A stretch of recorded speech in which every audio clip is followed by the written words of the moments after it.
Assalamualaikum warahmatullahi wabarakatuh. Saya ingin menyampaikan pendekatan inovasi EasyFit versi 2.0. Jadi EasyFit, pendekatan EasyFit versi 2.0 ini adalah satu aplikasi inovasi yang digunakan oleh pelajar-pelajar kohort pendidikan Islam di Institut Pendidikan Guru.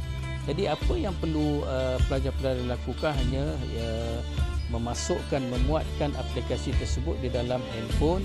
Kemudian pelajar akan meletakkan istilah fiqh di dalam search carian di tempat aplikasi tersebut. Contoh dia, pelajar akan meletakkan awabin. Contoh dia, pelajar akan meletakkan haji tamattu'. Contoh dia, pelajar akan meletakkan istilah-istilah fiqh yang lebih kritikal. Apabila diletakkan istilah tersebut, pelajar akan meletakkan ataupun menekan button yang di tepi di dalam aplikasi tersebut.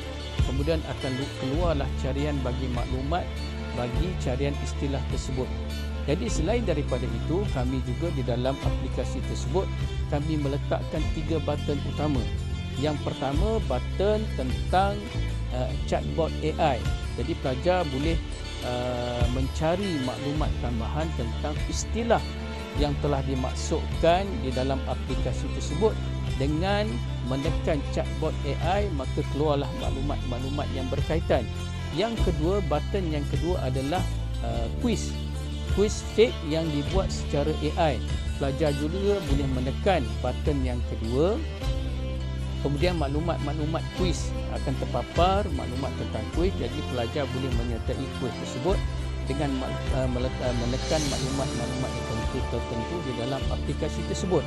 Yang ketiga, pelajar boleh menekan rujukan tentang semua istilah fiqh, iaitu yang kami letakkan di dalam Mu'jam Lughah Al-Fuqaha.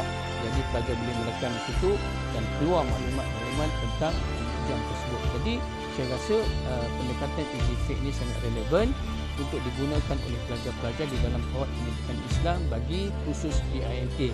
Jadi saya rasa sekian. Wabillahi taufiq wal hidayah. Wassalamualaikum warahmatullahi wabarakatuh.